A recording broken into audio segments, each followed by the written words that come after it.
Pues bienvenidas, bienvenidos, buena noche. Un gusto volvernos a encontrar. Ya nos vamos aquí tejiendo relaciones, ¿no? De compañerismo, de amistad.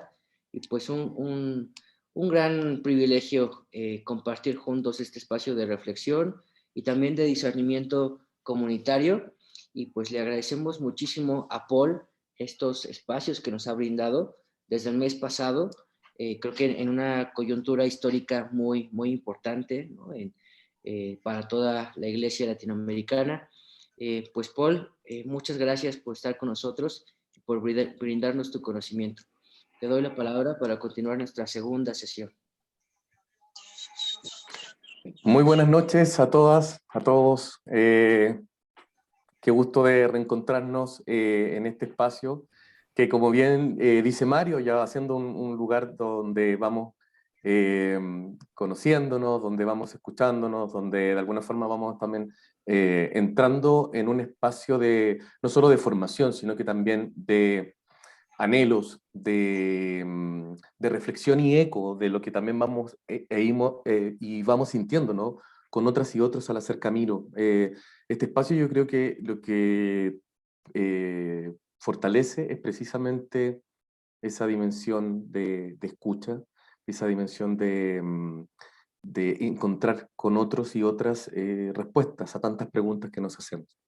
Y en esa línea hemos ido primero, como bien recordaba Mario, profundizando en torno a Jesús, a la imagen de Jesús desde la perspectiva histórica, y ahora quizás también hundiendo en esa misma perspectiva eh, la pregunta sobre el origen de la iglesia, es que estamos haciendo este curso que trata de aproximarse al fenómeno que se genera en torno al mensaje de Jesús de Nazaret. Es así como en la primera presentación que tuvimos la vez pasada, tratábamos primeramente de despejar algunos conceptos, algunas ideas, de poder ir como familiarizándonos con algunos planteamientos o presupuestos que vale la pena, si bien algunos pueden haberlos conocido, vale la pena reforzar y vale la pena también señalarlos, ¿no? ¿Cuáles que son los puntos donde uno se sitúa para hablar sobre este tema? Entonces hacíamos algunas aclaraciones con respecto a hablar de fundamento y fundación, de institución, hacíamos también una mirada histórica para ver que los evangelios concuerdan dentro de su teología, que la vida de Jesús es el gran hito que marca el origen de todo esto. No hay un hito fundante en sí mismo, va a depender de la teología de cada evangelista, va a también depender de la teología que la iglesia coge, de la mirada que se quiera profundizar y acentuar, pero la vida de Jesús es la gran irrupción dentro de un paradigma donde se genera algo nuevo, ¿no? Por lo tanto, desde su bautismo, que es el primer episodio que marca el inicio de su ministerio público, hasta la muerte y resurrección, todos los hitos, dichos y hechos de Jesús, sus acciones, son inspiradoras, son fuentes de algo nuevo, son de alguna manera la instancia que va generando un nuevo paradigma.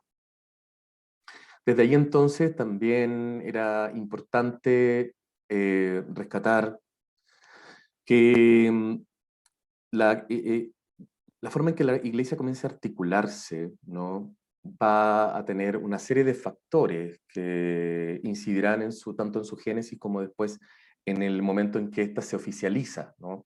Como la religión oficial del Imperio Romano, y que vamos a ver eso allá hacia el final. Entonces, previo a ello, hacíamos un recorrido por ciertas categorías del Antiguo Testamento que eran interesantes de entender y que fueron categorías que los primeros cristianos utilizaron, no solo para referirse a Jesús, sino al movimiento, a la autocomprensión del movimiento, a la interpretación de la tradición judía de cara a lo que habían ellos vivido.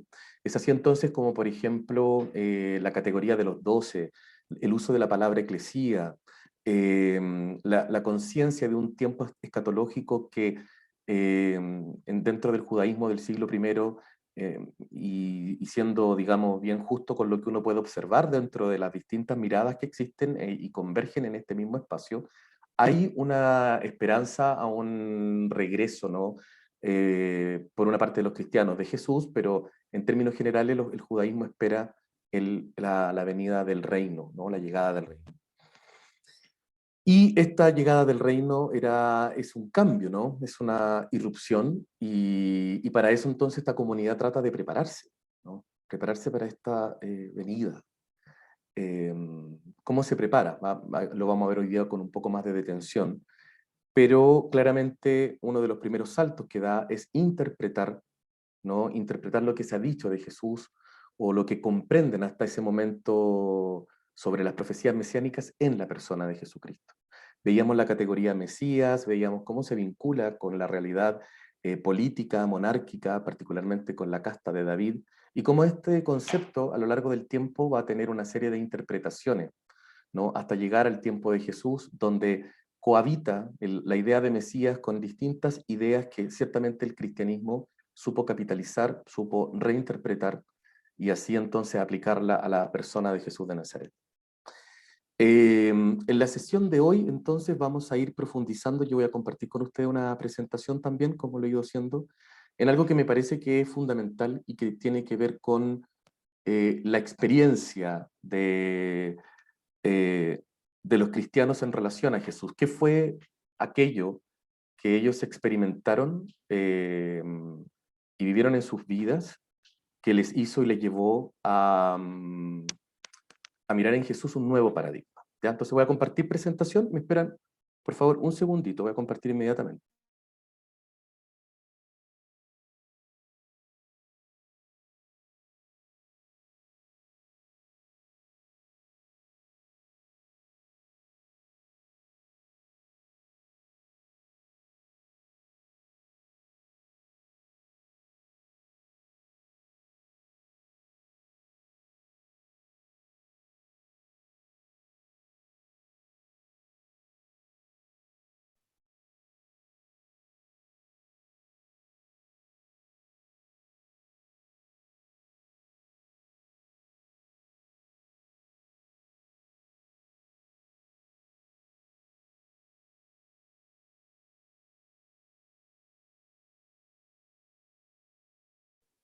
¿Se ve ahí la presentación? ¿Sí? Ahí se debería ver, ¿no? Sí, sí se ve. Muchas gracias. Bueno, quizá algunas personas conocen esto, lo han visto alguna vez, es el lago de Galilea, es donde podríamos decir que comenzó todo, ¿no? En este espacio físico es donde Jesús pasó gran parte de su ministerio. En esta región, en el fondo, también él vivió, él pertenece a esta zona, y es ahí donde se gesta este movimiento que trata de recuperar su memoria, que trata de mantener vivos sus dichos y hechos, y que en el fondo, en esta sesión de hoy, vamos a justamente observar esto, ¿no? Cómo el cristianismo guarda relación con el comportamiento de Jesús y cómo se va autocomprendiendo la comunidad cristiana, cómo se autopercibe a partir de la experiencia de Jesús de Nazaret. Hay una cita que aparece en el Evangelio de Marcos hacia el final del capítulo 16, que invita a reconocer a Jesús, ¿no? A los discípulos, ir al encuentro del resucitado en Galilea. Él va delante de ustedes a Galilea, allí lo verán tal como les dijo. Galilea representa también la reivindicación de un espacio donde la mirada teológica del tiempo de Jesús no estaba puesta en ese sector, ¿no? Lo mejor provenía de Jerusalén, lo mejor provenía del mundo donde se concentraba el corazón de la religión y de la vivencia o experiencia religiosa que era el templo. Por lo tanto, ir a Galilea también es una invitación, por decirlo de alguna forma, a reencontrarse con ese espacio no válido, con el espacio de aquello que no es reconocido como meritorio, y por lo tanto es volver al origen mismo de donde surge todo esto. Es por eso que aquello que podemos resaltar en primer lugar es lo que va ocurriendo en donde vive Jesús, ¿no? Voy a correr un poquito esto. Ahí. Bueno, esto que ustedes ven también son parte del sitio arqueológico de la ciudad de Cafarnaún, de la aldea pesquera del siglo I, que se encuentra a un costado del mar de Galilea o lago de Galilea. Y fue ahí donde comienza el mensaje de Jesús a ser escuchado por otras y otros de su tiempo. En la sinagoga de este lugar es donde Jesús muchas veces se enfrentará y tendrá que dar cuenta de sus ideas, ¿no? De su planteamiento, de cómo va percibiendo y cómo también se hace eco él mismo de una expectativa que es transversal a su época, ¿no? Es lo que va anunciando, lo que va ocurriendo en Cafarnaún es entonces la transmisión del mensaje de Jesús. Y es el escenario donde empieza entonces a aparecer lo que nosotros denominamos el anuncio del reino. Todos los evangelios concuerdan que los hechos que tienen que ver con el ministerio de Jesús ocurren en este lugar, ¿no? Es un escenario entonces que guarda profunda relación con la memoria histórica del movimiento y también de el mensaje de Jesús y de las acciones que fueron develando este mensaje. Nosotros primero tenemos que aclarar qué significa el reino, qué es el reino, ¿no? Muchas veces y durante mucho tiempo se ha pensado que el reino tiene que ver con un lugar, y no es un lugar físico. No evoca un espacio que muchas veces se ha asociado a una caricatura, ¿no? Que los cristianos esperamos como una especie de monarquía mejorada, ¿no? En un espacio, en un lugar, físicamente, ¿no? Tampoco es entonces una forma de gobernar en términos como reales, ¿no? Como les decía hace un rato atrás, ¿no? Que de pronto va a emerger Dios en un trono, ¿no? De la nada, sino es algo que en primera instancia refleja y tiene que ver con una crítica a lo que se tiene, ¿no? ¿Qué es lo que se tiene? ¿Qué es lo que se vive? En tiempo de Jesús está el reinado de César, el reinado del emperador, está el reinado de la casta herodiana, que es un grupo de poderosos de la época, y finalmente está también la expectativa del pueblo que persigue o espera que haya una manifestación, ¿no? De un descendiente de David, entre otras formas de entender el mesianismo, como ya lo hemos visto, y que de alguna forma supere lo que significa o lo que es la presencia de Roma o la presencia de un poder eh, tratado o visto de manera abusiva, ¿no? Experimentado de manera abusiva. Lo que significa entonces el anuncio del reino de Dios es un nuevo orden. Y es un nuevo orden que tiene dos particularidades. Por una parte, es el orden dado por el Dios de Israel, ¿no? Es el Dios que se ha hecho cargo, por ejemplo, de la liberación de este pueblo. Y este mismo Dios entonces es el que también va con su llegada a dar por finalizada la historia, ¿no? La historia terminará con su llegada, con la irrupción de este. Entonces van a ocurrir dos cosas muy importantes, ¿no? La restauración de Israel a través de Dios y a la vez el fin de la historia y la caída de todos aquellos que representan lo contrario a este reino, ¿no? Entre ellos César. Entonces, dentro de este escenario, de este mundo, de estos referentes culturales, políticos, esta categoría que se ocupa mucho en la Biblia, y el estudio bíblico, perdón, el Sitting Level, ¿no? Que tiene que ver con el escenario vital de Jesús, en ese escenario fue descubriendo el Dios de sus padres, ¿no? Fue descubriendo cuál era la experiencia que su pueblo tuvo acerca de Dios y cuáles son los elementos que dentro de esa experiencia guardan relación con lo que se entiende que Dios es, siendo fiel con aquello que Dios es y que se ha manifestado y que se ha revelado. Dios, por lo tanto, es la base de las relaciones humanas, ¿no? Para Jesús. Es la base de una trama social.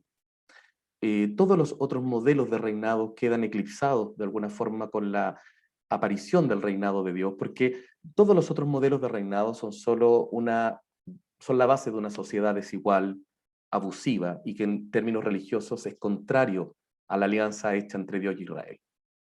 Por lo tanto, el reino es un estado, es un momento donde se pone fin a un modo de gobernar, a un orden, ¿no? Dándole espacio entonces a un orden querido por Dios. ¿Cuáles van siendo entonces las características de este mensaje o de esta experiencia de Dios que va teniendo Jesús? En esto, como siempre he dicho, uno se casa, entre comillas, ¿no? Uno adopta ciertos elementos, ciertas ideas, autores, dejando de lado otras visiones que pueden existir. Esto no significa, por lo mismo lo digo, ¿no? Que señalando esto no hayan otras visiones al respecto. Pero les comparto lo que yo he ido profundizando en torno, por ejemplo, a la pregunta sobre el mensaje de Jesús y la experiencia de Dios que Jesús hace en este mundo en el cual Él se mueve.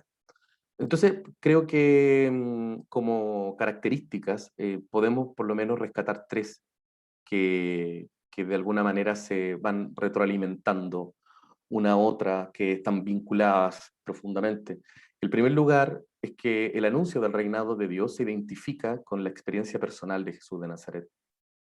Jesús anuncia un reino, ¿no? Anuncia un mensaje que se funda en su experiencia. Y esa experiencia hay que situarla en un mundo referencial cultural que tiene que ver con el mundo judío. Si no entendemos el judaísmo de esa época en particular o no nos aproximamos a ese judaísmo, o si, por ejemplo, desconocemos el impacto del Imperio Romano en la configuración de este pueblo durante esa época, es difícil de entender lo que significa un reino o anunciar un reino. El anuncio de un reino no es inofensivo. Eh, en este contexto, ustedes comprenderán que anunciar un reino se transforma en un mensaje subversivo. No es inocuo, el anuncio de un reinado, sabiendo que hay un reinado ya. Anunciar desde la lógica de Jesús un reinado de Dios, cuando tenemos al emperador que es considerado para algunos incluso deidad, es algo que entonces choca incluso con la teología propia del imperio. En el segundo lugar, tenemos que la experiencia de Jesús se enraiza en una idea que, que los evangelios la destacan con bastante fuerza, que es el concepto de un Dios Padre, ¿no? Hay un Dios que se declara como Abba, y Dios entonces guarda relación con esa categoría, con esa imagen, que no hay que desconocerlo, emerge en una cultura y modelo patriarcal, pero tiene elementos que me gustaría después destacar y que eh, permiten avisorar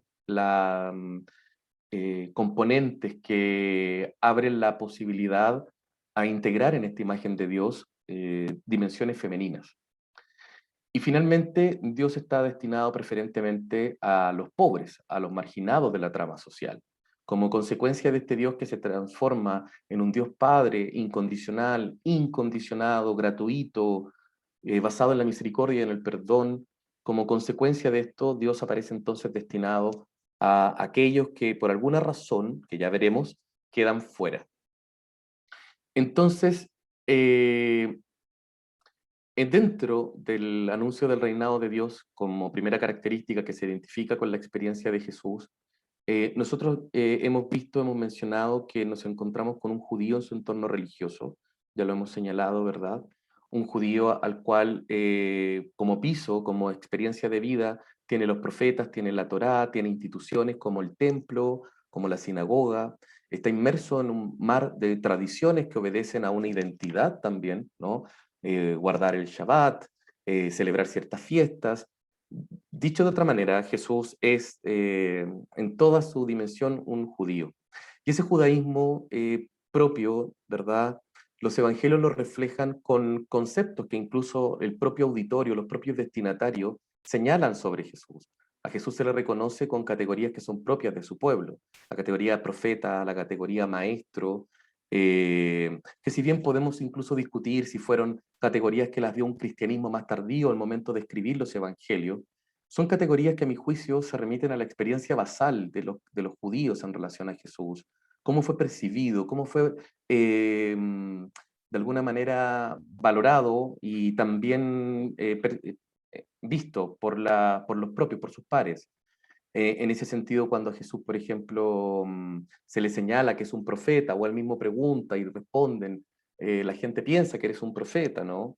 Claramente es una categoría que hay que vincularla con este mundo religioso, ¿no? El profeta es alguien que habla en nombre de Dios.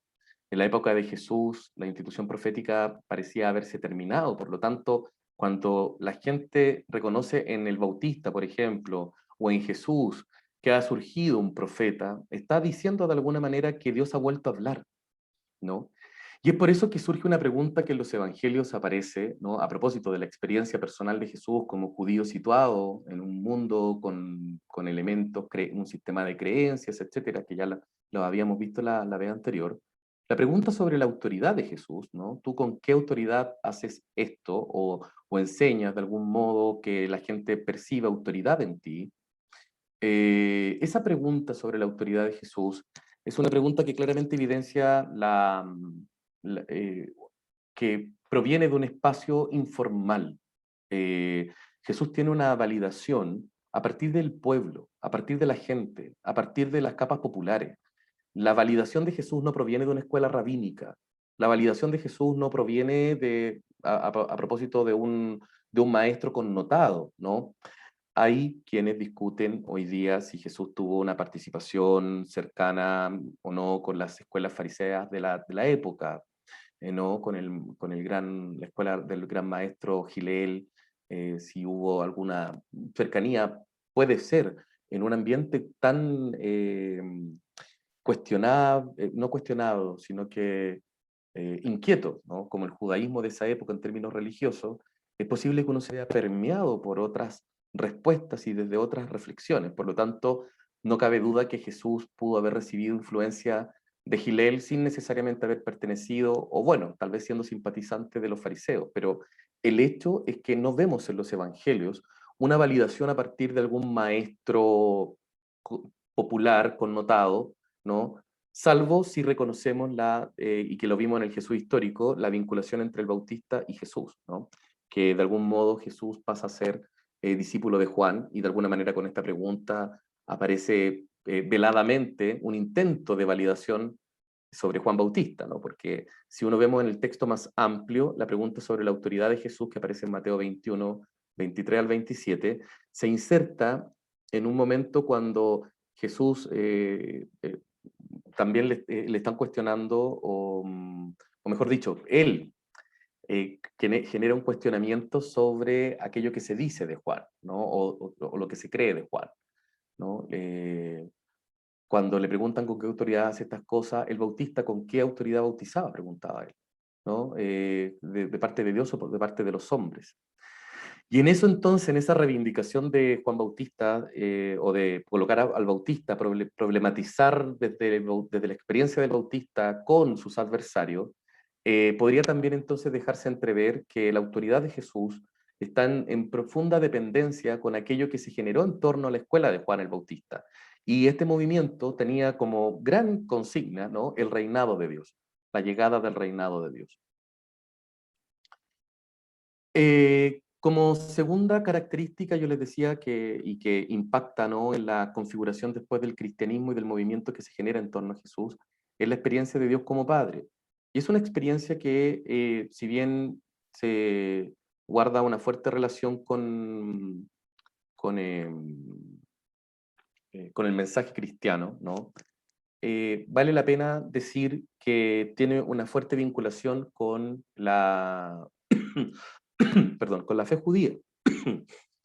Porque la imagen de Dios Padre no es el descubrimiento de la pólvora dentro de las creencias que tiene el pueblo de Israel, sino que se está respondiendo a una tradición que proviene de mucho tiempo. Incluso cuando uno va al Pentateuco, particularmente al relato del Éxodo, cuando Dios se presenta ante Moisés, le dice a Moisés: tú irás y le dirás al faraón, Israel es mi hijo, mi primogénito, deja partir a mi hijo. Dios se presenta subliminalmente como el padre de Israel, padre-madre, podríamos decir también. Queda más claro quizás en la profecía de Isaías, cuando en el capítulo 49, versículo 15, él mismo señala: ¿acaso una madre olvida al hijo que tiene tatuado olvida al hijo que a su hijo recién nacido, ¿no? Al hijo de sus entrañas? No. Bueno, si hay una que lo hiciera, yo no te olvidaré, te llevo tatuado en la palma de mi mano. Y después vemos en el profeta Oseas, en el capítulo 11, versículos del 1 al 4, e incluso recomendaría leer el capítulo completo en una buena traducción, ojalá Biblia de Jerusalén o Biblia del Peregrino. Uno va a encontrar una poesía dentro de la profecía de Oseas hermosa, ¿no? Un oráculo pero que tiene es una prosa muy bonita, ¿no? Cuando Israel era niño, yo lo llamé y de Egipto yo lo amé, y de Egipto llamé a mi hijo. Cuanto más lo llamaba, más lo atraía, pero más se alejaba. Dice en un momento fui yo para ellos como quien levanta un niño hasta las mejillas. Entonces, todas esas imágenes que tienen que ver o evocan lo materno, lo paterno, la unión filial con Israel, evidencia que en el mundo en el cual Jesús se desenvolvió, la idea de ser hijo de Dios y que Dios es padre de Israel no es algo ajeno. Por lo tanto, la paternidad de Dios viene a ser la base de la experiencia de Jesús. Dios, ¿por qué libera a Israel? Porque Israel es su hijo. Esa es la razón por la que Dios libera, esa es la razón por la que Dios interviene y actúa en este caso de manera política, ¿no? Que yo siempre llamo la atención en eso. Dios interviene políticamente cuando se inmiscuye en las decisiones de un faraón, en la política interna que tiene un reino. Por lo tanto, la liberación tiene un componente político, no es una liberación espiritual, ¿no? Dios incide, Dios cambia los cursos incluso de los poderosos. Y eso es el ejercicio de su paternidad y maternidad, ¿no? Porque Israel es su hijo, es que él va a ejercer entonces soberanía siendo padre, como ya lo hizo en Egipto, ¿no? Si desde ahí ejerció también liberación, siendo padre de Israel. Entonces, pareciera que desde el discurso de Jesús hay una reconstrucción acerca de Dios, hay una recuperación de lo que podríamos hablar que es su santidad, porque Dios es lo otro, lo totalmente otro. La idea del Kadosh tiene que ver con esto de un Dios absolutamente inefable, inabarcable. Por eso Isaías dice, ¿no? Dios es 3 veces santo, santo, santo, santo. Lo otro, lo totalmente otro, lo separado, lo distinto, ¿no? Entonces, ¿dónde radica lo otro de Dios o esa digamos, eh, superioridad o dimensión superior en relación a nosotros? ¿Dónde está su santidad? ¿Dónde radica la santidad de Dios? Bueno, antes de explicar esto, dónde radicaría esta santidad, dónde Jesús entiende que ejerce Dios su santidad, ¿no? Hay que entender que en la época de Jesús, como yo ya he dicho varias veces, eh, cruza transversalmente distintas teologías, distintos registros. El judaísmo no es estereotipado, no tiene tampoco una institución que vele para que todos piensen o digan o actúen o de una manera determinada, sino que en tiempos de Jesús sobre todo, yo desconozco el judaísmo en su hoy día actual, conozco muy poco. En tiempos de Jesús existen, por ejemplo, dos movimientos que pueden tener perfectamente discrepancia en una creencia como lo es la resurrección, ¿no? Los saduceos no creen en la resurrección, los fariseos sí creen en la resurrección. Por lo tanto, hay miradas distintas. Una de esas tantas miradas que existen o que están dentro de ese espacio es justamente una que valida el mérito, el paradigma del mérito, y que se basa en una comprensión de un Dios al cual, al ser eh, o al estar, digamos, vinculado a mis acciones, a mis actos, responderá a estos de acuerdo a su justicia, ¿no? Lo que mueve a Dios es su justicia, fundamentalmente. Y esta justicia entonces va a responder ante los actos buenos que haga yo en relación a la alianza y al compromiso que yo he establecido con el pueblo y personalmente yo con Dios, o a las faltas que tenga con respecto a la alianza. Dios es bondadoso, así lo dice Éxodo 34 del 5 al 7, rico en piedad, lento a la cólera, pero castiga hasta la cuarta generación. Entonces existe una idea que aquellas cosas que se experimentan en el cotidiano pueden ser respuesta a faltas gravísimas que tienen que ver con una concepción de Dios o una idea de Dios que por ser justo, ¿no? Reclama lo suyo y ejerce sobre sus criaturas que cometen faltas, ¿no? Algún tipo de castigo, ¿no? Y esto porque él no puede quedar impávido ante la iniquidad, ante el mal. Entonces se castiga ese mal. Ahora, más adelante, ¿no? Con el profeta Ezequiel se llega a una comprensión que este paradigma entra en crisis y se habla de una retribución personal. Y más adelante, con la reflexión teológica de Job, se señalará al demonio como responsable de los dolores, de la enfermedad, ¿no es cierto? Satanás puede estar detrás de esto. También esa teología va a intervenir en esta cosmovisión, en este mundo en el cual Jesús se sitúa. Pero pareciera que él rescata algo que es fundamental. Es un contrasentido atribuirle a Dios la responsabilidad de, pongamos como ejemplo una enfermedad, ¿no? Como la lepra, cuando Dios se manifestó a Israel desde el primer día como el que está dispuesto, incluso dispone toda la naturaleza para liberarlo y para llevarlo a una vida plena. Es un contrasentido un Dios que ocupe la venganza, que ocupe el castigo como medio para. Uno ve que en el discurso de Jesús esa idea de Dios se va deshaciendo, va desapareciendo, porque emerge, por ejemplo, en la parábola del hijo pródigo, que es una parábola que seguramente condensa enseñanzas de Jesús. No podemos precisar si Jesús la dijo tal cual o algo en algún momento comentó o no comentó, bueno, pero en esa parábola se concentra en el paradigma nuevo que Jesús coloca, ¿no? El padre del hijo pródigo no se deja condicionar ni por los méritos del hermano mayor que se queda en casa, que nunca pidió un cabrito para celebrar con los amigos, ni tampoco depende el amor del padre del hijo pródigo de las acciones que realiza el hijo menor desde pedir la hacienda, la parte que le correspondía, hasta que regresa con ese discurso manipulador porque en verdad venía movilizado por el hambre, pero no por el amor o el arrepentimiento, ¿no? Si uno va al texto se va a dar cuenta de eso, ¿no? El hijo viene con hambre, ¿no? ¿Cuántos jornaleros en la casa de mi padre comen y yo muriendo de hambre aquí me voy a levantar y le voy a decir, Padre, he pecado contra el cielo y contra ti, no merezco ser llamado tu hijo, tómame como uno de tus esclavos, de tus siervos?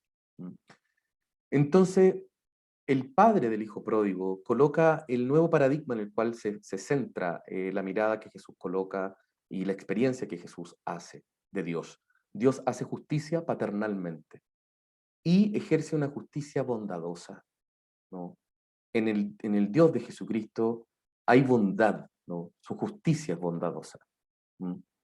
Eh, y ahí entonces donde se desprende la tercera característica, que este Dios está destinado a reinar preferentemente entre los pobres y los marginados, ¿no?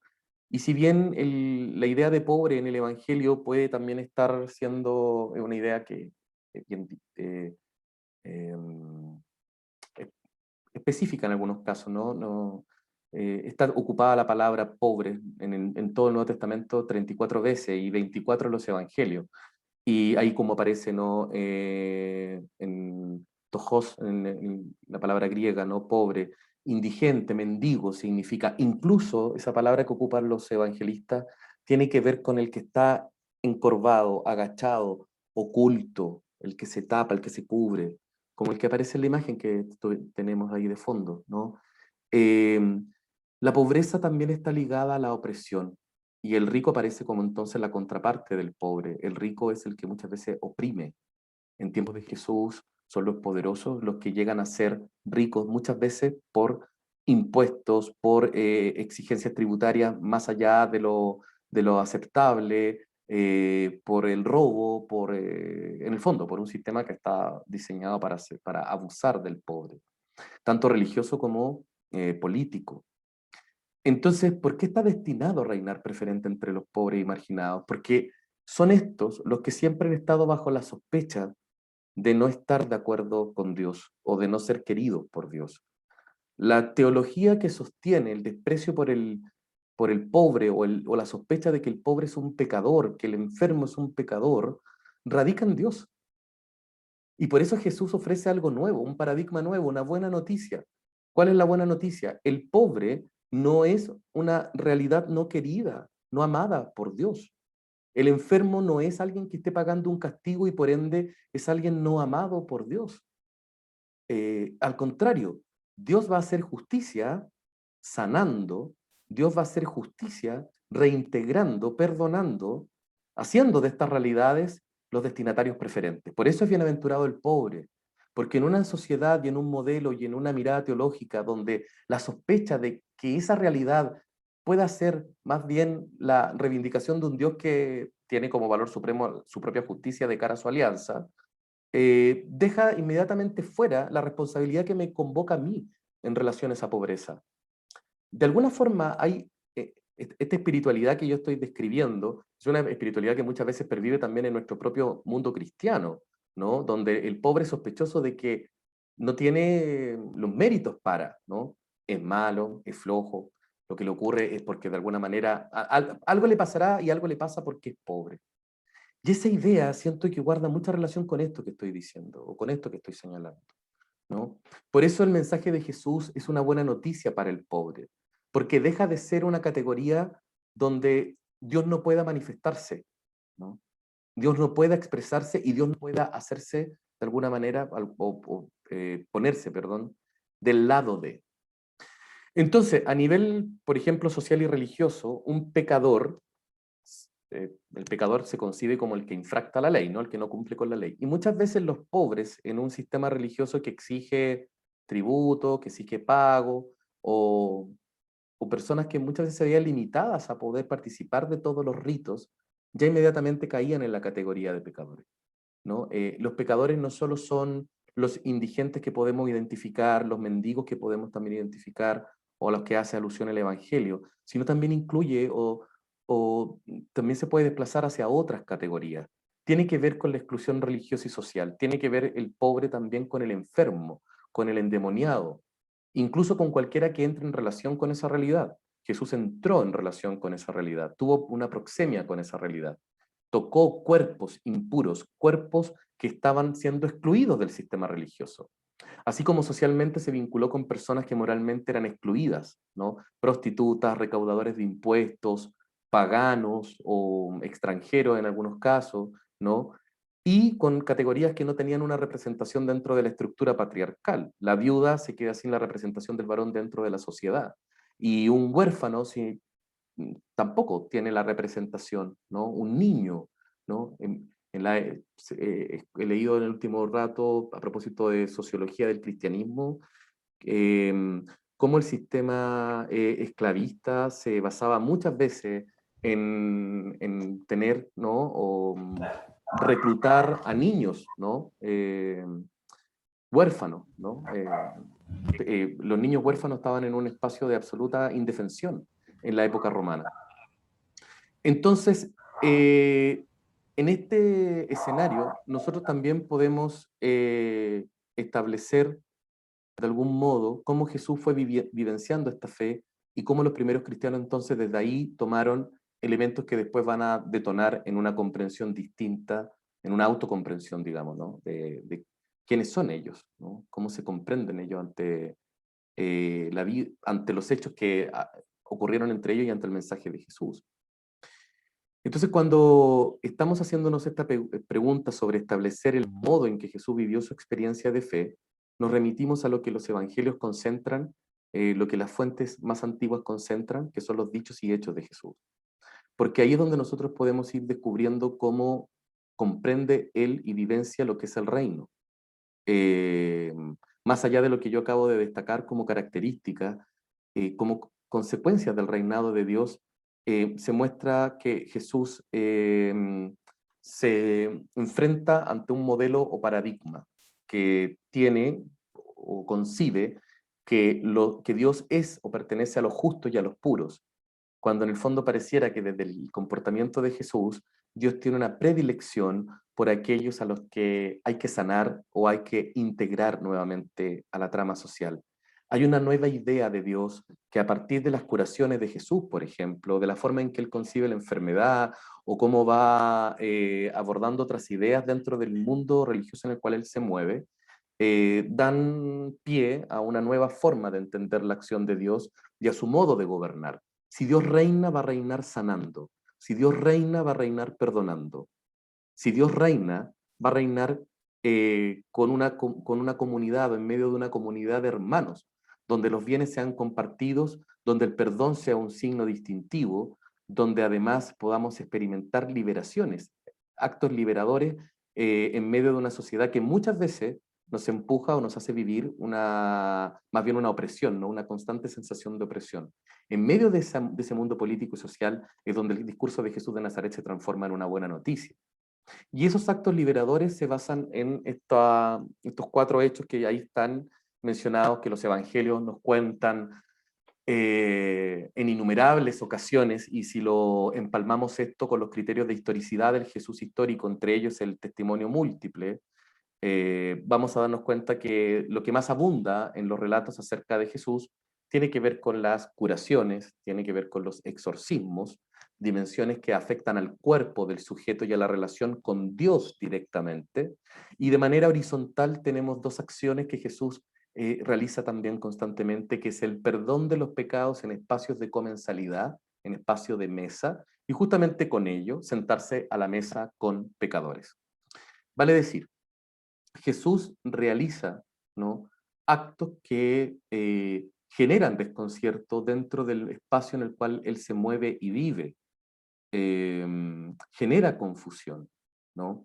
Entra en un, ¿cómo decirlo? Provoca, ¿no?, una incomodidad al relacionarse y vincularse con realidades que inmediatamente generan la pregunta: ¿por qué hace esto? ¿No? ¿Por qué toca a un enfermo? Sabiendo que tocar a un enfermo inmediatamente lo transforma a él en impuro. ¿Por qué expulsa demonios y de la manera en que lo hace?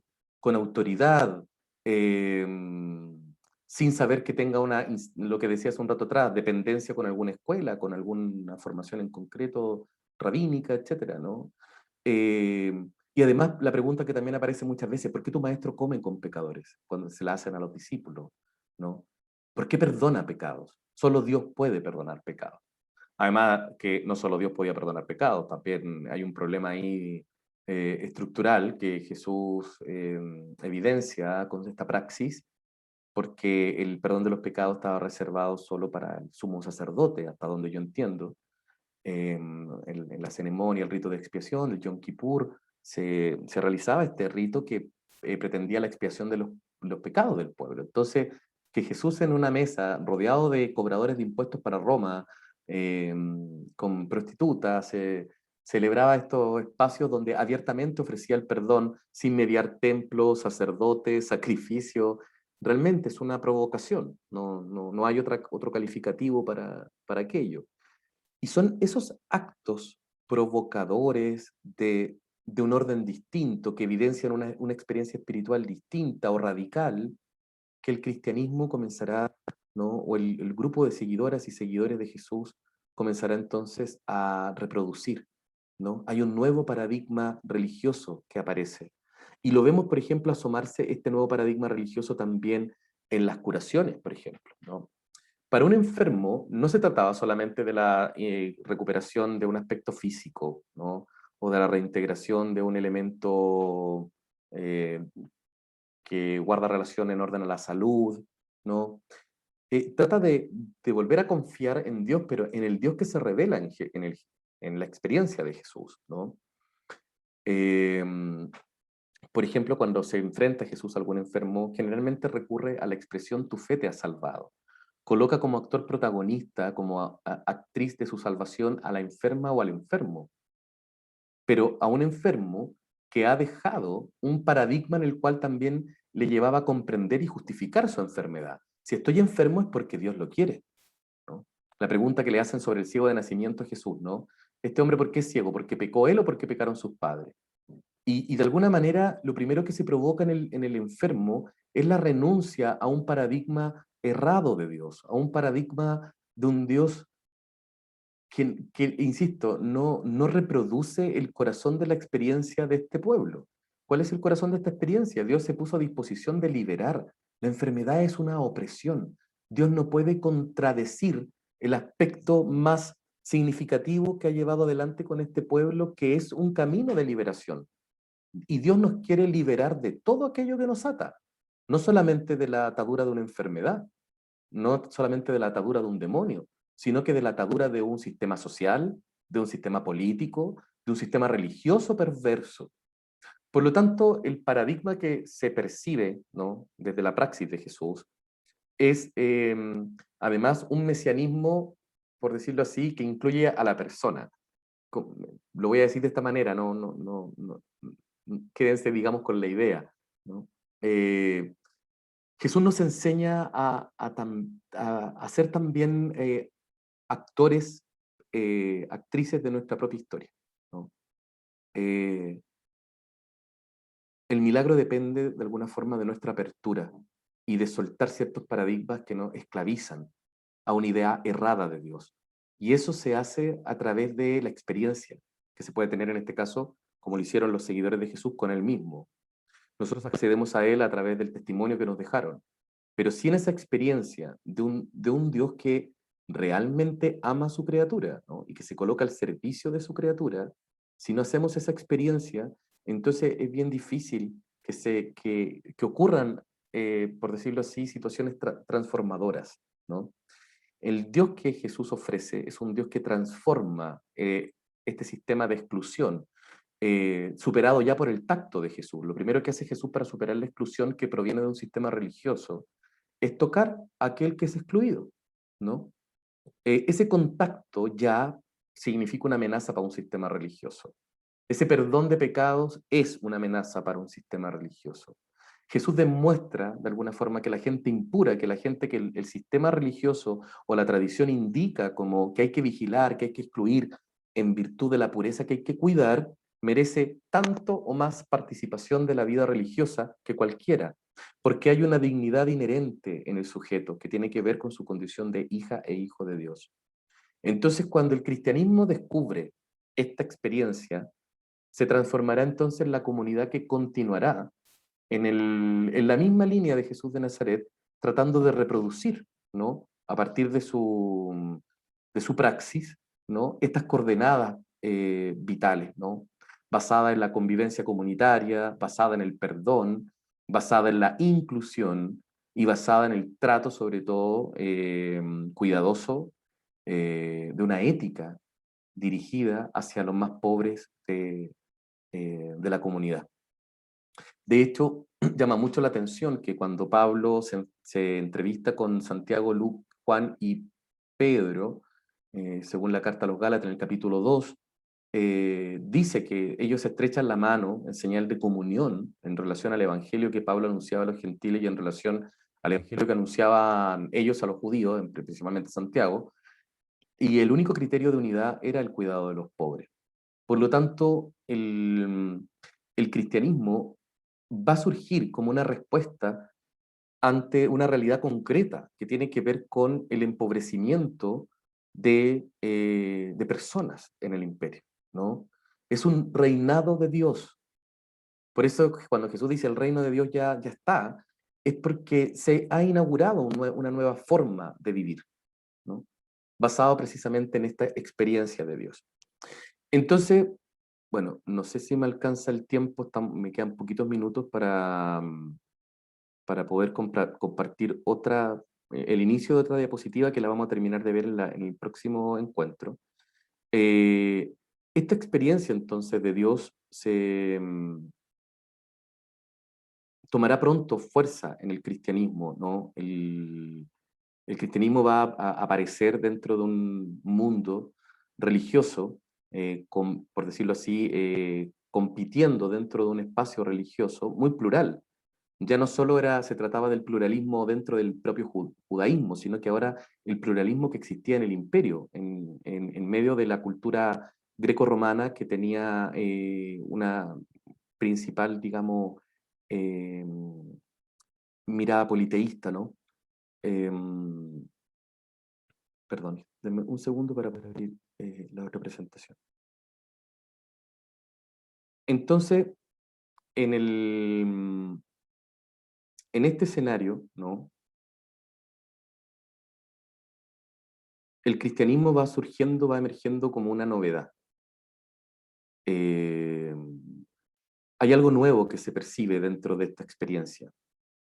Y eso novedoso, yo creo que guarda relación fundamentalmente con la dimensión social que el cristianismo va adquiriendo, ¿no? Cómo se adelanta, se pone digamos, en práctica el anhelo de una realidad, de una vida distinta, de un mundo distinto.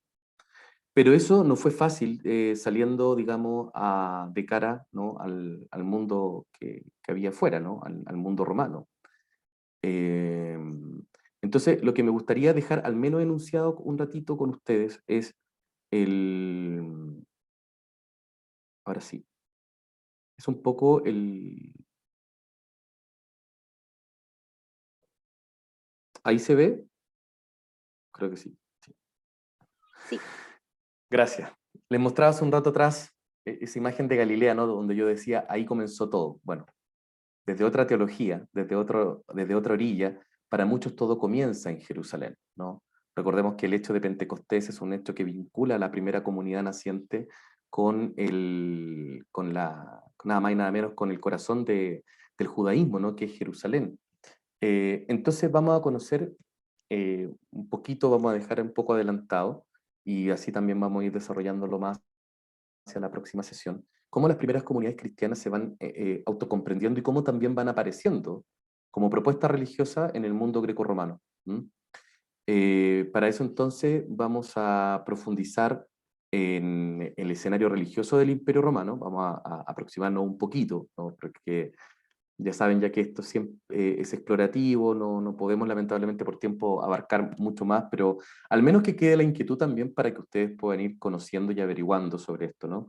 Cómo era el mundo religioso de la Roma imperial del siglo I, ¿no? Que es el mundo donde el cristianismo emerge.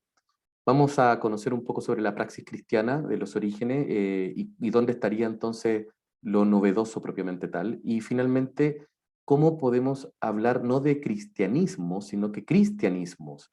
Por eso arriba coloco las primeras comunidades cristianas, porque hay también una idealización, un poco un tinte romántico de colocar a una comunidad primigenia, ¿no? Una comunidad original y originante.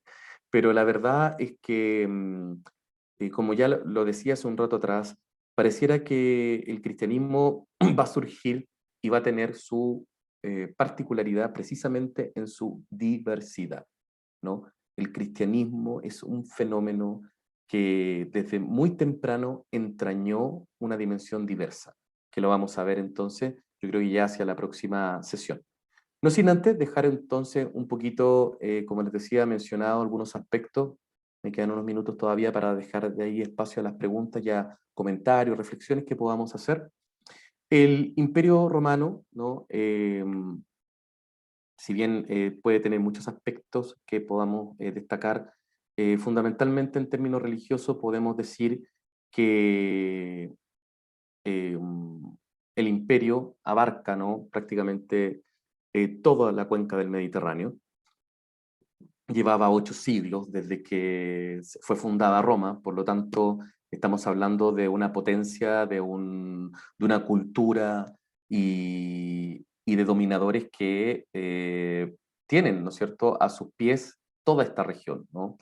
La fe cristiana, que nace en lo que después el propio Imperio Romano llamará Palestina, aunque en su tiempo, en el tiempo de Jesús era todavía conocido como Judea, la provincia de Judea, se va a enfrentar, ¿no? Va a salir de alguna manera al encuentro de distintas ciudades del Mediterráneo con una visión y cultura muy distinta a la que se tiene en la región propia del cristianismo, donde emerge el cristianismo, ¿no? Y en esas ciudades, ¿no? Vamos a ir descubriendo distintas presencias de tanto de religiones como de cultos que provienen del intercambio generado fundamentalmente por el comercio del imperio, ¿no? El ir y venir de los comerciantes con sus religiones, con sus expresiones devocionales, fue de alguna manera generando, ¿no? un intercambio y una adopción de deidades o sistemas de creencia que dieron, digamos, mayor pie a esta diversidad dentro del imperio. Es así como, por ejemplo, en tiempos del cristianismo primitivo o de los primeros años en que nace el cristianismo, la adoración a través de cultos muy fervorosos, de cultos públicos, destinados a, por ejemplo, a grandes dioses como por ejemplo Zeus, Apolo o las Cibeles, que son figuras que marcan la espiritualidad del imperio, ¿no? Marcan las fechas, marcan el año, las celebraciones y los ritos que giraban en torno a estas deidades, van también dinamizando la vida cotidiana de la gente.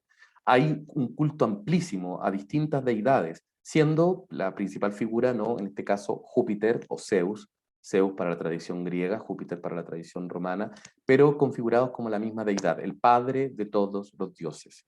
Por lo tanto, hay deidades consideradas también hijos de este Dios Padre, de este Dios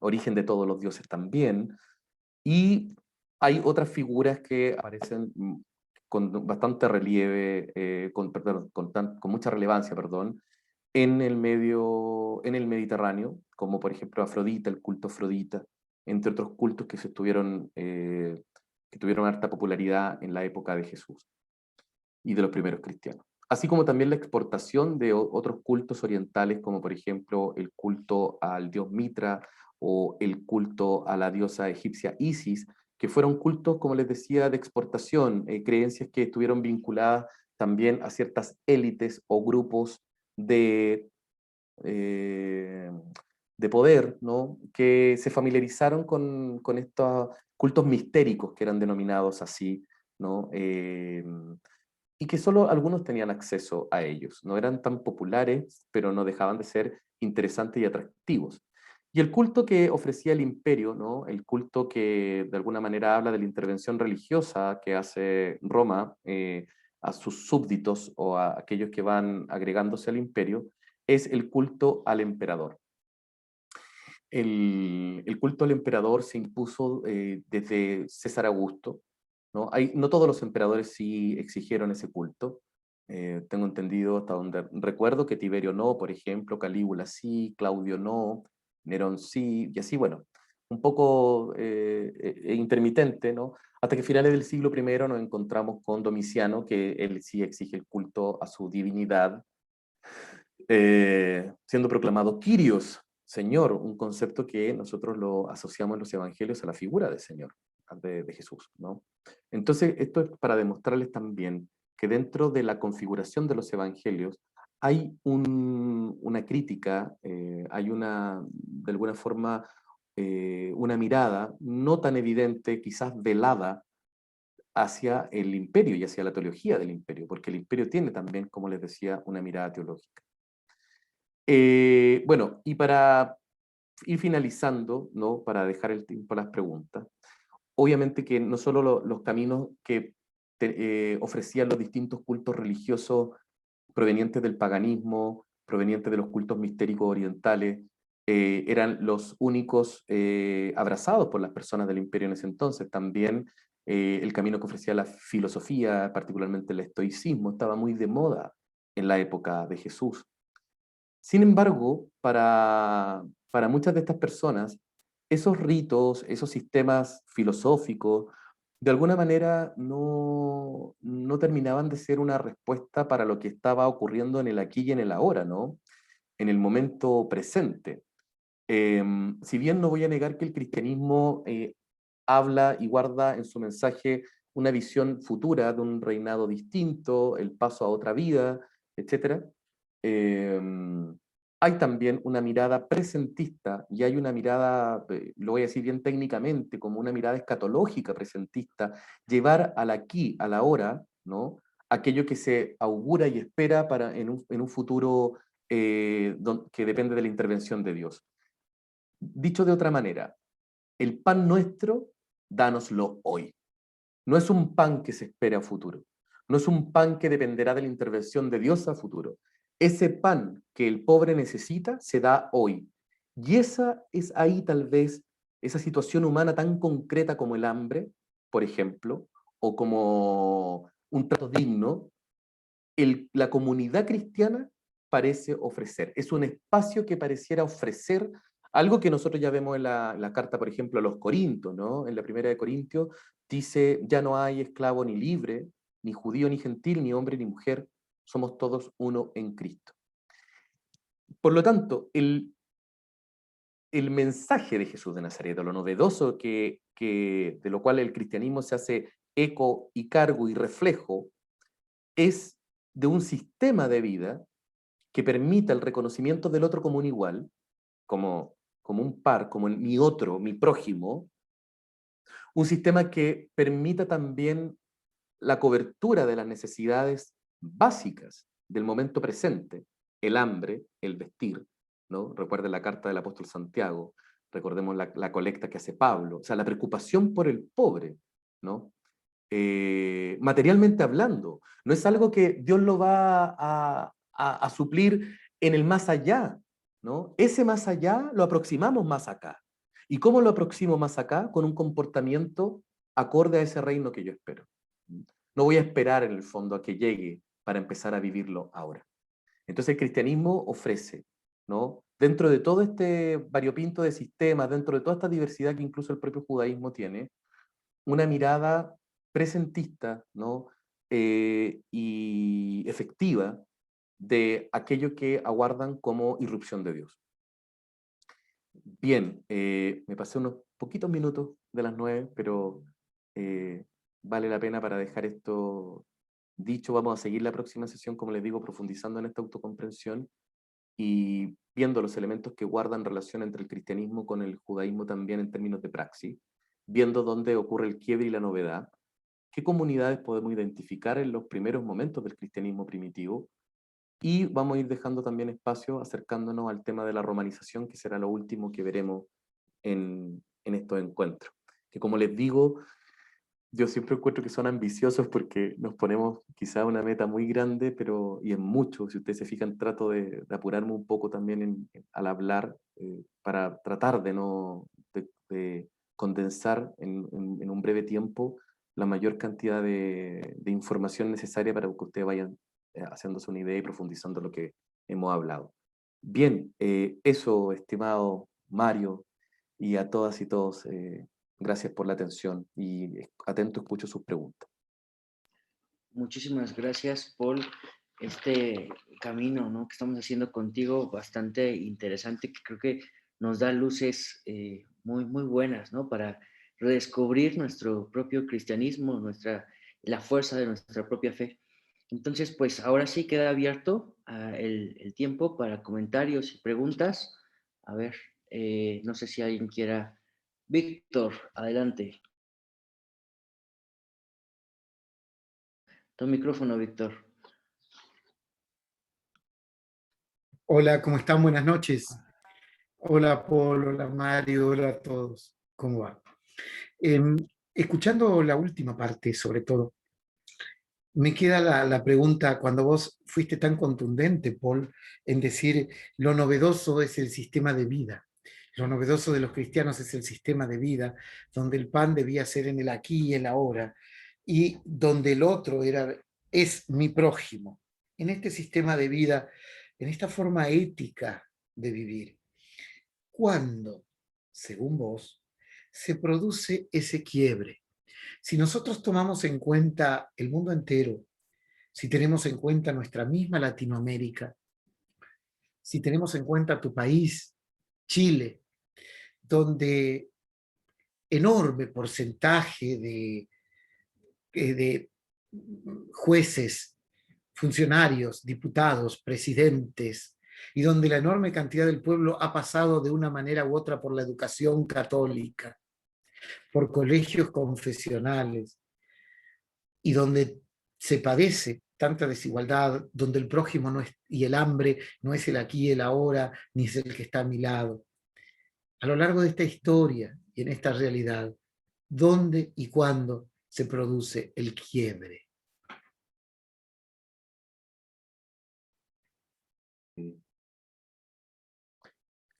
Mira, pasa lo mismo, me pasa con esta pregunta que es una pregunta tremenda, ¿no? Tremenda en el sentido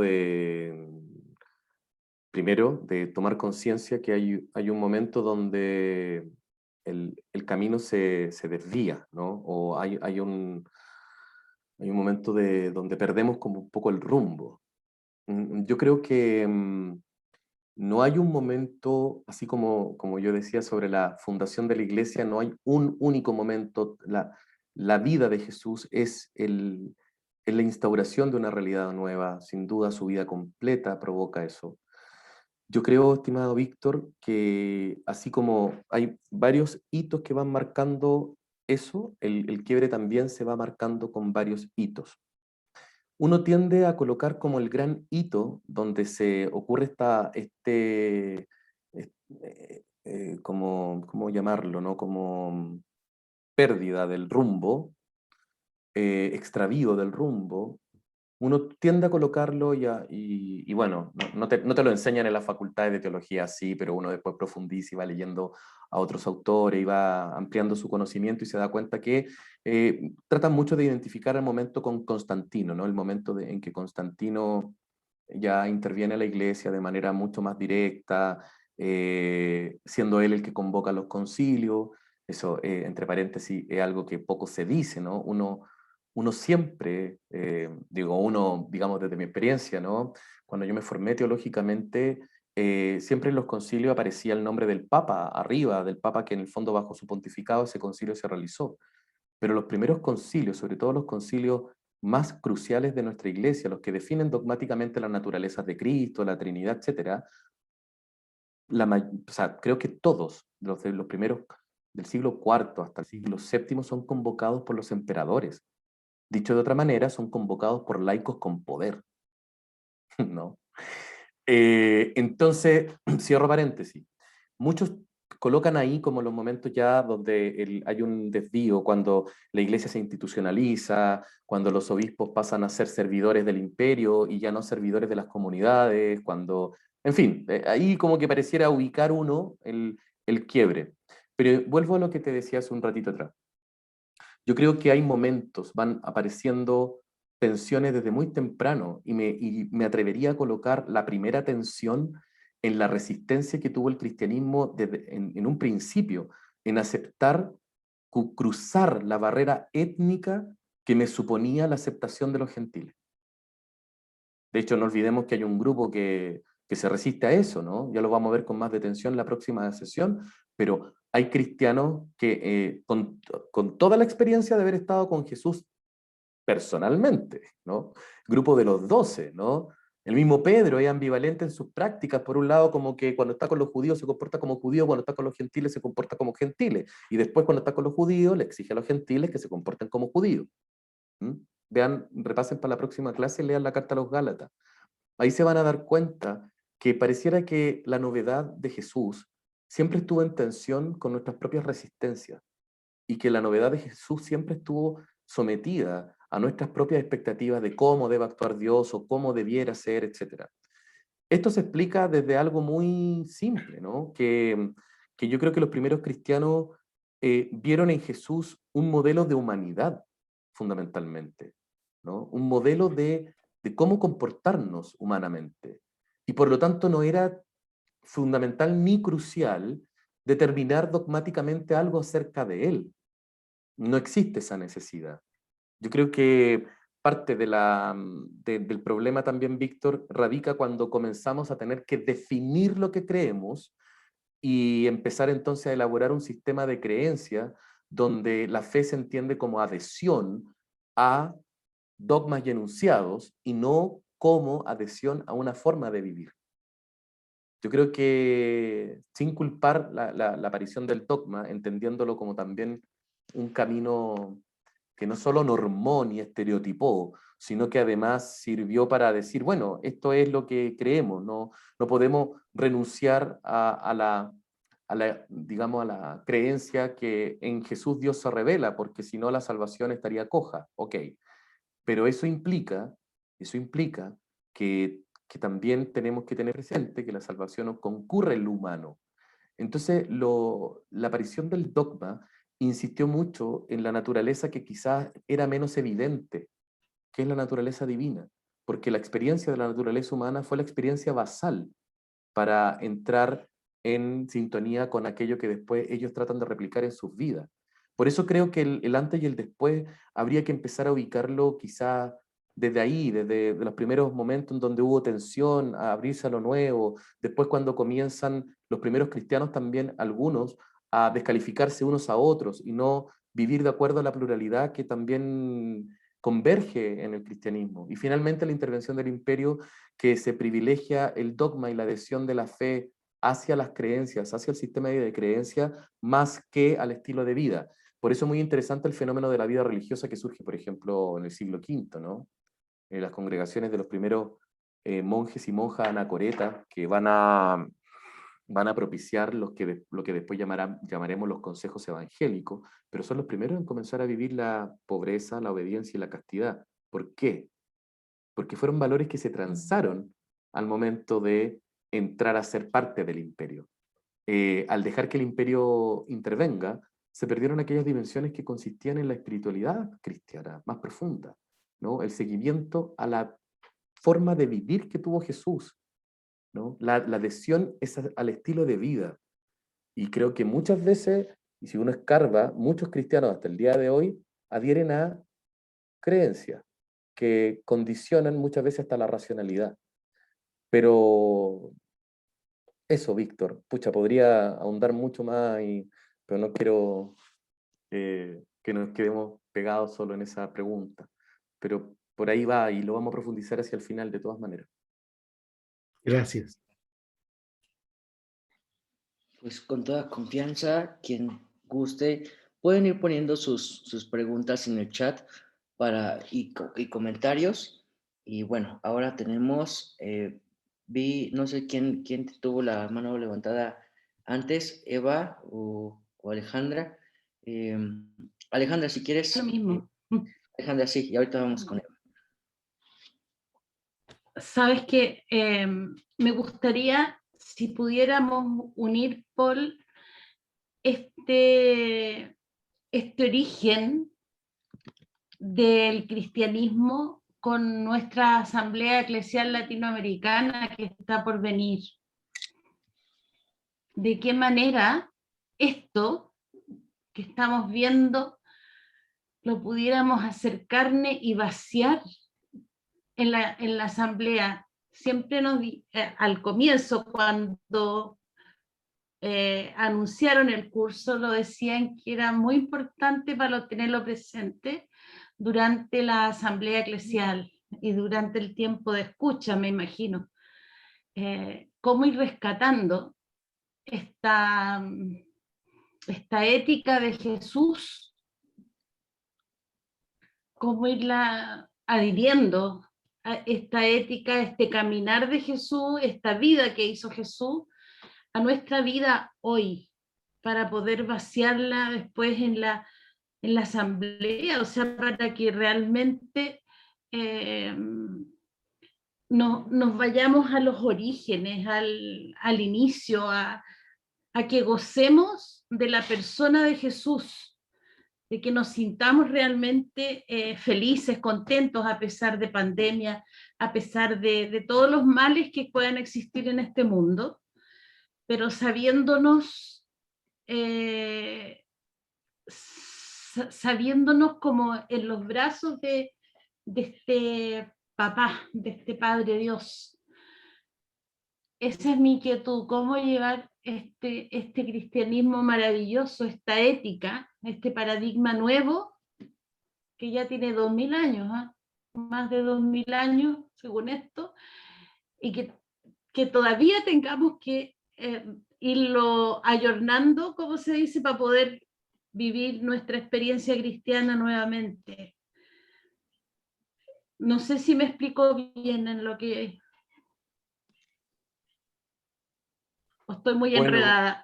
No, entiendo, y un poco leyendo también el comentario que hacía recién Francisco Javier, dice que, claro, ¿cuál sería como cómo poder transmitir esto, ¿no? En una asamblea. A mí lo que, antes de responder tal vez la pregunta, tal vez hay que preguntarnos ¿Cuáles son las expectativas que tenemos en relación a la asamblea? ¿Qué creo que esa asamblea va a traer de buena noticia hoy a las distintas realidades de pobres que tenemos en nuestro mundo, particularmente en nuestra región? ¿Qué novedad podemos ofrecer hoy día? Si hace 2000 años resultó ser algo novedoso, ¿dónde reside hoy día su novedad? Y yo creo que la novedad del cristianismo constantemente está presente porque un poco lo que dijiste tú, hace 2000 años que este paradigma apareció, pero llevamos más de 20 siglos, vamos para el 21, vamos a cumplir el siglo XXI, de resistencia frente a esto que es novedoso, porque si le tomamos el peso y lo tomamos en serio, Dios colocó al pobre, al marginado, al excluido en el corazón de su mensaje y se hizo uno de nosotros, se hizo uno de ellos, porque de hecho hay una identificación de Jesús con el pobre, ¿no? Cuando en Mateo, por ejemplo, la teología de Mateo se ve hacia el final de su evangelio el llamado juicio, ¿no? Y cuando separa a los cabritos de las ovejas, vengan a mí, qué sé yo, bendito de mi Padre, porque tuve hambre, me diste de comer, porque estuve, etcétera, etcétera.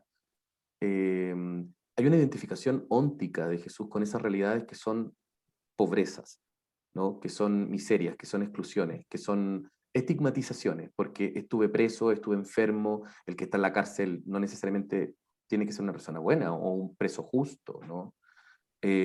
Por lo tanto, hay una identificación no moral de Jesús, sino existencial. Yo creo que ese es el registro que la Asamblea debiera recoger por alguna vez, quizá, que nuestra fe se hunde en la experiencia existencial, en la vida, ¿no? Que el propósito de la asamblea, ¿no? Tiene que ser con construir, como dice también aquí Daniela, qué bueno leerte, Daniela, ¿no? Es a partir de la experiencia que hemos hecho de Jesús en las poblaciones, en las luchas sociales, en la integración del mundo de la diversidad, que eso se escuche. Sí, Jesús vino para tocar esas realidades sociales, a ver, digo, esas realidades sociales de su época, ¿no? Pero la iglesia se tiene que actualizar, ¿no? El pensamiento de Jesús, el actuar de Jesús. La iglesia está en deuda con el actuar ético de Jesús, con completar el actuar ético de Jesús. Mira, voy a decir algo teológicamente, o sea, bueno, estamos en eso, ¿no? Pero voy a ser muy teológico en lo que voy a decir. Si la iglesia se comprende a sí misma como el cuerpo de Cristo, este cuerpo entonces debiera terminar de completar lo que Cristo o lo que Jesús históricamente no completó, ¿no? No terminó de hacer, ¿no? Yo el otro día, a propósito del mes del orgullo gay, me invitaron una teóloga a participar de un encuentro que fue muy interesante, muy también motivador, porque son espacios como este, ¿no? que ayudan mucho a la reflexión. Y yo compartí un poco lo que he leído también en otros grupos, en otros espacios académicos donde hay un intercambio muy rico sobre el Jesús histórico. Y hay algunos teóricos, teólogos que dicen, Jesús no fue gay friendly, ¿no? No estuvo, digamos, llevando la camiseta por la causa LGBTI, porque no corresponde a su época, ¿no? Él no nació con esos registros, él no perteneció a ese mundo. Es un flaco favor que nos hacemos el decir que fue gay friendly, ¿no? Compasivo, todo lo que quiera. Misericordioso, todo lo que quiera. Y muy consciente de las realidades humanas que muchas veces les toca vivir día a día a cualquiera, también, ¿no? Y ahí es donde a la iglesia le falta completar esa compasión que Jesús no logró. Si Jesús no tuvo más de 2 años de ministerio público, no alcanzó a referirse a todo, no se le preguntó de todo, ¿no? Entonces, la iglesia, la comunidad viva, tiene la misión de completar la ética de Jesús. Por eso la comunidad naciente de Jerusalén completa su acción. Jesús nunca dijo, históricamente o biográficamente, no dijo, bueno, voy a entrar en polémica acá con lo que voy a decir, lo siento, me perdonan, pero esa invitación universal a bautizarlos a todos es la vocación que la iglesia descubre a la luz de los tiempos, ¿no? Y que coloca en boca del resucitado esa invitación a bautizar a todos los pueblos, a todas las naciones. Fue una vocación que la iglesia descubrió a la luz de la experiencia de Jesús de Nazaret. Pero Jesús de Nazaret tiene clarito de que está a las ovejas perdidas del pueblo de Israel. ¿Quién completa la misión de Jesús que se circunscribió solo a las ovejas perdidas de Israel? La iglesia, la comunidad, los que siguieron su espíritu, Pablo. Ellos fueron los que terminan por completar. Entonces, hoy día, esta realidad teológica que cohabita en los creyentes que dicen ser, ¿no es cierto?, parte del cuerpo de Cristo, bueno, que parte de ese cuerpo se pronuncie. Ese cuerpo es el que debe pronunciarse. Ese es el cuerpo que debe realizar el cambio, ¿no? Y ahí es donde se va a provocar, yo creo, un movimiento dentro de la asamblea. Hay una deuda, ¿no? Hay una deuda moral con la muerte de Jesús por parte de la iglesia. Yo siento que una vida que se comprometió a tal nivel con la justicia, le debemos el limpiar la honra de su muerte. Lo digo desde lo más profundo, desde mi experiencia creyente, ¿no? Porque si alguien da la vida con ese sentido tan alto de justicia, uno no tiene más que honrarla, ¿no? Entonces, hemos deshonrado ese sacrificio, esa entrega, esa convicción. Porque al final se trata de una vida, ¿no? Independiente, incluso, pongamos un rato en paréntesis, ¿no? De que nosotros además le adjudiquemos ser hijo de Dios y encarnación de la divinidad, etc. Es una vida humana y para Dios no hay nada más sagrado que el hombre vivo y glorioso. Y Jesús fue un hombre vivo y glorioso, en el sentido glorioso de mostrar, reflejar el rostro amoroso de Dios. Entonces, por ahí creo que podría ir, Ale, no sé, la reflexión que me atrevo a hacer. Estoy de acuerdo. Gracias. Estoy de acuerdo. Aquí también tenemos un comentario de Rosalía Cardoso. La iglesia somos nosotros, somos su cuerpo. Somos los que deberíamos revisar desde la mirada y conocimiento de este Jesús histórico, revisar nuestro tiempo y nuestro contexto, repensar a la luz de estos tiempos cómo hacemos la práctica concreta del amor fraternal que Jesús anunció y enseñó con su ejemplo. Creo que está esa tensión que ya se siente en esta clase que nos diste, Paul, pues el Jesús que pone como en cuestión todo el orden existente, ¿no? También teológico, social, y esta otra versión que conocemos, ¿no? Completamente institucionalizada, en fin.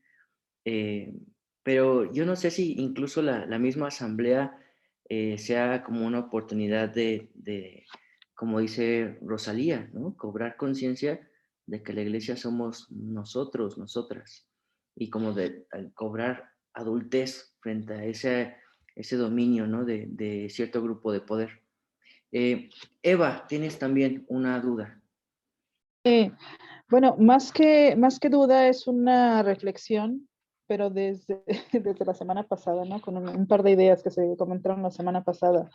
Y es que a mí me parece, bueno, les digo, es una interpretación muy personal, igual y estoy equivocada, pero a mí me parece que sí tiene implicaciones esto que decías, Paul, de Jesús es fundamento o es fundador. Porque desde mi punto de vista, el tener a Jesús como fundamento a mí me ayuda a interpretar la fe con muchísimo más apertura, porque eso significa que puedo ser aceptada como soy, con todas mis características, incluso con mis expresiones culturales, ¿no? Pienso, por ejemplo, en la dificultad que tuvieron algunos para reconocer algunas expresiones culturales en el sínodo de la Amazonía. Entonces, pienso que el tener a Jesús como fundamento, o sea, ahí cabemos todos, ¿no? En esta idea de Jesús como fundamento cabemos todos, con todas nuestras expresiones, con todas nuestras diferencias, con todas, y no sé, a lo mejor esta es te digo, es una idea muy mía. Pensar en fundador me parece como encajonar más ciertas creencias, o no sé. Bueno, eso por un lado. Por otro lado, también el tema del poder, ¿no? Pienso como cuánto daño le ha hecho a la iglesia y a la fe cristiana el pues la alianza con el poder. A lo largo de la historia, y yo creo que también en nuestros países lo hemos visto, ¿no? Cuando nuestra jerarquía está más enfocada en hacer alianzas con el poder, pues sí, hace mucho daño. Y cuento rápidamente así una anécdota. En alguna ocasión, a propósito pues, de este movimiento que surgió con los 47 de Ayotzinapa, yo estaba en una reunión con la jerarquía de la Ciudad de México. Iba a estar el cardenal, los obispos auxiliares, que en ese tiempo todavía no se dividía la arquidiócesis, y bueno, ahí como la crema y nata, digamos, ¿no? Pero cuando yo le cuestioné al vicario de pastoral de por qué no se hacía ningún comentario sobre Ayotzinapa, lo que me contestó fue porque el cardenal cuida mucho de pues toda esta cuestión política, ¿no? El presidente en turno pues era como, o sea, ¿cómo lo vamos a dejar en mal, ¿no? Entonces, eso a mí me impactó mucho porque o sea, ¿qué importa más, no? ¿Cómo podemos estar más preocupados por quedar bien con el presidente que acompañar el dolor pues, de los que más están sufriendo? Entonces, o sea, pienso en eso, ¿no? ¿Cuánto daño ha hecho esta alianza con el poder? Y pues bueno, solamente era lo que quería comentar. Muchas gracias. No, Eva, yo te agradezco a ti porque lo que dijiste al comienzo lo comparto y no lo había pensado nunca desde esa línea, que Jesús al transformarse en fundamento, Él permite entonces que todos quepan, porque al final, como Él mismo llegó hasta lo más último, el lugar de los últimos se transforma en el lugar universal, donde todos pueden caber, ya no hay fondo, ¿no? Tocó fondo Jesús. Al ser crucificado, al vivir como pobre, al vivir como esclavo, al colocarse al servicio de... Entonces, incluso dejó como legado entre sus seguidores que ejercieran el poder desde el servicio, ¿no? Entonces, yo creo que él da la clave de cómo trabajar el poder dentro de la comunidad, ¿no? Pero claramente la intromisión de otra forma de ejercer el poder es lo que a la iglesia lamentablemente la ha jugado en contra. Yo creo que cuando vuelva a transformarse en la iglesia servidora, radicalmente, ¿no? Que responde a esa vocación de ser la servidora, eh, eh, creo que va a volver de a poco a quizá a traer al hoy, al presente, el modo de Jesús. Yo no digo que esto no ocurra, porque de hecho me imagino y estoy casi seguro que muchas y muchos de los que estamos acá y los que están acá en sus dimensiones, áreas y acciones van haciendo eso, ¿no? Así que no creo que nosotros tengamos, digamos, divorciada la vida de lo que también hemos creído, ¿no? Que vamos haciendo vida lo que creemos. Pero muchas veces a contrapelo y muchas veces cohabita en nuestro espacio, como bien dice esa parábola, la cizaña con el trigo. Y muchas veces hay que dejarlos que crezcan ambos para no sacrificar el trigo.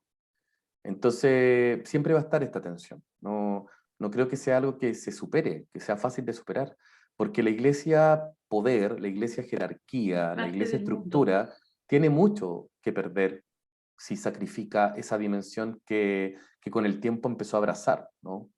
Uno se analiza desde el Imperio Romano en adelante, desde la intervención que hacía alusión hace un rato atrás, desde ahí en adelante la iglesia cada vez se transforma en dependiente del poder civil, del poder político, no me gusta mucho la palabra, pero la voy a ocupar igual solo para que se entienda, de los poderes de este mundo, ¿no? Porque cuando hablamos de los poderes de este mundo podemos caer también como en una sacralización de lo contrario al mundo, hipersacralización, y nos olvidamos de que el mundo también es sagrado. Pero la iglesia lamentablemente olvida su vocación de célula de contraste. Porque cuando ocupo esta palabra, ¿no? Vocación de célula de contraste, es lo que fue en los comienzos del imperio, ¿no?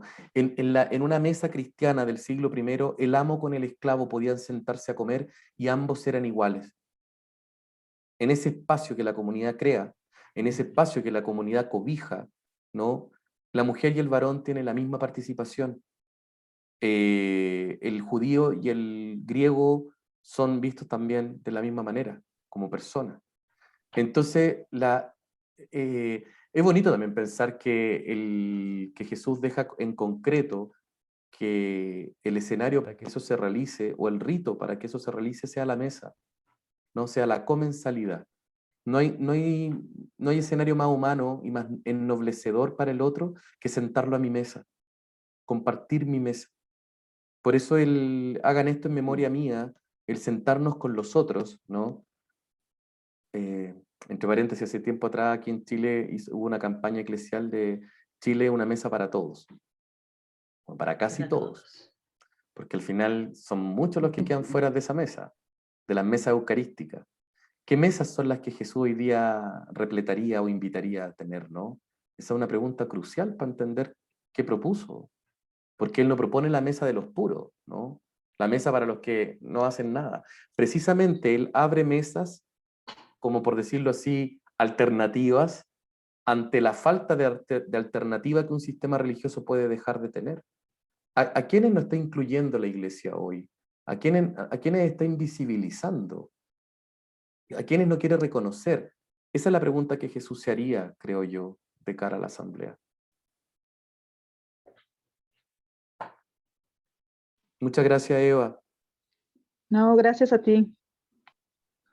Pues ahí están estas inquietudes que surgen y creo que reconectan con la experiencia originaria, ¿no? del Jesús rebelde, atrevido, valiente, que necesitamos, ¿no? Y pues bueno, aquí acabamos esta clase y nos vemos la próxima semana. Pero Nada más un comentario. Perdón, me quedé impactada, Paul, con lo que dijiste. Laicos con poder y la iglesia con poder. ¿Qué vamos a hacer en esa asamblea? Es una revolución y entonces pues tenemos que ir adelante lo que nos toca y pues ya, porque efectivamente laicos con poder, ahí lo que comentaba Ana, creo, a Eva Sotelo. Bueno, comentabas tú, Paul, que laicos con poder, y Eva Sotelo comenta que, pues, sacerdotes con poder. Entonces, ¿qué vamos a hacer nosotros, no? Seguir adelante. Gracias. Gracias a ti, Emma. Sí, yo creo que el empoderamiento del laicado, claro, cuando yo digo que los emperadores eran laicos con poder, nos referimos a personas que ostentaban el poder político, pero el laicado tiene un gran poder que ha sido el poder del servicio. Y porque ¿quiénes al final, chiquillas, chiquillos, seamos honestos con nuestra propia realidad eclesial, quiénes son los que están ahí en las pastorales, levantando las pastorales? El laicado fundamentalmente es el mayor activador pastoral, ¿no? Claro, seguimos iniciativas de sacerdotes, de religiosas, pero es el laicado el que mueve la pastoral de la iglesia. Si ese laicado tomase conciencia, en primer lugar, de las vulneraciones que se han cometido en el último tiempo, si hace una contrición y un arrepentimiento, un camino de arrepentimiento que también obligue a sus autoridades a reconocer, ¿no? A pedir perdón, a cambiar. Aquí hay un problema de conversión, de cambiar la mirada. Y eso yo creo que se va a lograr en la medida en que el laicado se empodere. Y ese empoderamiento tiene que ser fuerte, tiene que provenir de la convicción o de la misma convicción que motivó a Jesús, por ejemplo, al momento de enfrentarse en el templo. Si uno tiene vocación para seguir a Jesús, entonces la pregunta es cómo voy en ese camino de reproducir sus pasos, ¿no? ¿Cómo me enfrento al poder religioso? ¿Con miedo? ¿Con tibieza? ¿Con valentía? ¿Con demasiado coraje? ¿Tal vez con demasiada vehemencia? ¿Cómo me enfrento? Porque Jesús se enfrentó a esas realidades, ¿no? Entonces quizá hay que... con esto termino, de verdad. Hay un amigo mío que murió hace mucho tiempo, pero fue un gran teólogo para mí, que marcó mi vida, Ronaldo Muñoz, teólogo de la liberación, uno de los pocos teólogos de Chile. Seguramente algunos lo ubican o lo han escuchado los hermanos de Chile. Y Ronaldo decía, el laico le tiene miedo al laico Jesús. Se ha levantado tan fuerte la espiritualidad de Jesús como el sumo y eterno sacerdote, el Cristo Rey, pero ¿y el laico Jesús? ¿Dónde está la espiritualidad del laico, Jesús? De ese que se indigna cuando van a lapidar a una mujer, que se molesta con la mediocridad de las autoridades, que se indigna, se enoja y que hace de la indignación un camino también para encontrarse con Dios. La indignación está contenida en la encarnación. No es malo indignarse. Jesús se indignó. Por lo tanto, no le tengamos miedo a ese malestar, que hay que expresarlo. Y obviamente que expresarlo con los modos que permitan después escuchar, ¿no es cierto? Dialogar. Pero hay que expresar con vehemencia. No es tiempo de eufemismo. La iglesia tiene que escuchar las cosas como son. Tal cual. Totalmente. Muchísimas gracias, Paul. Y en esto nos das mucha luz, ¿no? Sobre los discursos violentos que siguen reconocidos como doctrina oficial de la iglesia, ¿no? Hablando de todas las discriminaciones que existen. Y sobre esto quisiera hacerles la invitación. Estamos este mes en un curso de teología queer y este próximo jueves vamos a abordar la teología indecente de Marcela, esta teóloga argentina. Después quedan invitadas en el mismo horario de 7 a 8:30 y ya están las grabaciones igual de las dos clases anteriores. Creo que este es un campo necesario, ¿no? Problemático, pero pues ahí está, ¿no? Forma parte de nuestra realidad y como tú dices, ¿no? Está como en nosotros decidir cómo lo abordamos, ¿no? Desde esta violencia de los discursos oficiales de la iglesia o si podemos también quizá transformar nuestro corazón, ¿no? Abrirlo más. Pues bueno, un gusto, qué buen encuentro hemos tenido. Y aquí los esperamos, espero que también mañana tenemos otro espacio, por ahí les hago la invitación. Pero bueno, que descansen. Bonita noche. Gracias. Muchas gracias, buenas noches, abrazos. Gracias.